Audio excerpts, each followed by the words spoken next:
Au nom du Père et du Fils et du Saint-Esprit, nous fêtons aujourd'hui deux grands saints, saint Éphrem le Syrien qui a vécu au IVe siècle et saint Isaac le Syrien qui lui a vécu un peu plus tard au VIIe siècle. Je vous propose une courte méditation de saint Isaac le Syrien sur le silence. Plus que toute chose, aime le silence. Il t'apporte un fruit que la langue est impuissante à décrire. D'abord, c'est nous qui nous contraignons à nous taire. Ensuite, de notre silence même, naît en nous quelque chose qui nous attire au silence. Que Dieu te donne le sentiment de ce quelque chose qui naît du silence. Après un temps, une certaine douceur naît dans le cœur par l'exercice de cette règle de conduite. Et, comme par force, le cœur se trouve entraîné à demeurer dans le silence. Le silence est le mystère des mondes à venir. La parole est l'instrument du monde présent. Nous savons combien le silence est important et combien aussi il est difficile à conserver. Parce que nous sommes toujours ou souvent sollicités par toutes sortes de pensées. Le monde qui nous entoure agite en permanence un flot de pensées ininterrompues. On s'interroge sur tout, on donne son avis sur tout, on est sans cesse en quête de nouveautés, de nouvelles informations. Et même lorsqu'on pratique la prière, le fait d'être attiré par le besoin de savoir, que se passe-t-il dans le monde? Qui dit quoi? Qui écrit quoi? Et aujourd'hui, avec les médias, les vidéos que l'on peut voir en quantité à travers notre ordinateur, nous arrachent au bien-être du silence.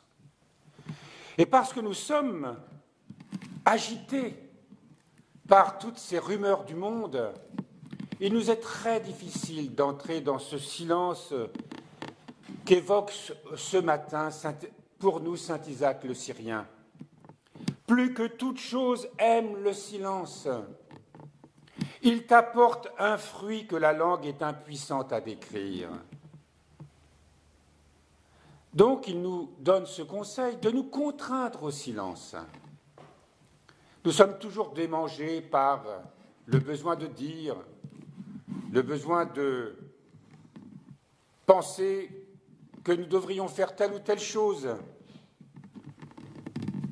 Nous sommes toujours agités par le besoin de nous répandre en flot de paroles, parce que nous ne maîtrisons pas nos pensées. Nous contraindre au silence, c'est nous contraindre à se taire quand nous avons envie de dire quelque chose, alors que ce n'est pas forcément une bonne chose à dire.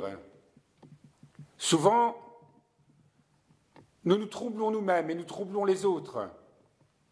Ou tout simplement, nous vivons dans une espèce de légèreté à dire des choses superficielles. Voyez comme nos pères nous enseignent sans cesse, et ce que nous prions chaque jour. Ils vivaient dans des grottes, retirés dans le désert, ou pour nos pères, retirés au plus profond des forêts, dans la solitude, dans le silence, en compagnie des animaux qui les entourent, qui, eux, vivent dans le silence.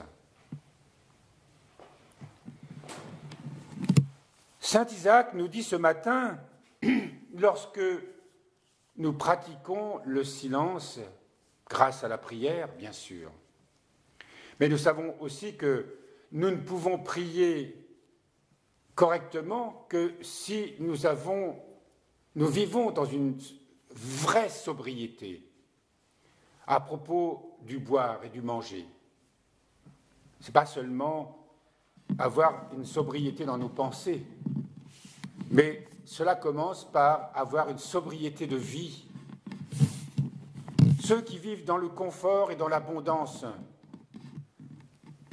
seront prisonniers de leurs pensées.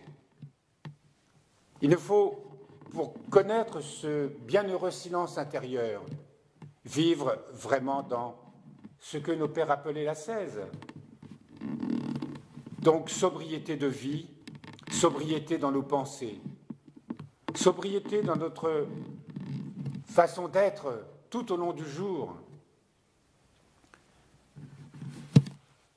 Saint Isaac nous dit ce matin que de notre silence naît quelque chose en nous qui nous attire au silence.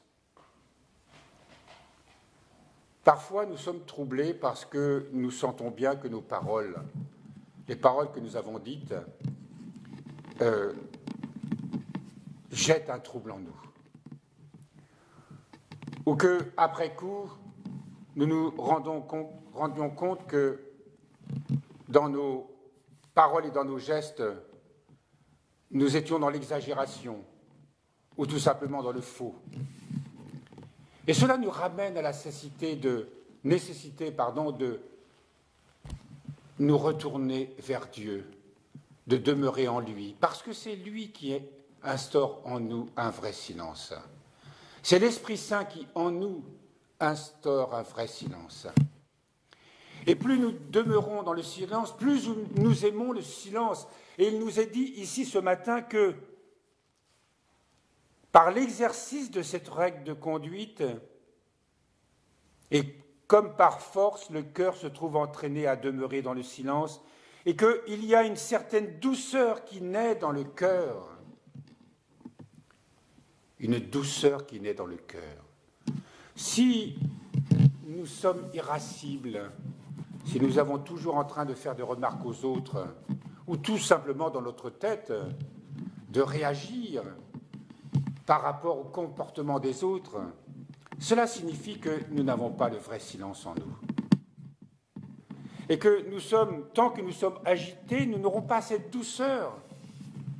Et cette douceur, ce n'est pas seulement une douceur personnelle que nous ressentons, c'est une douceur aussi à l'égard des autres.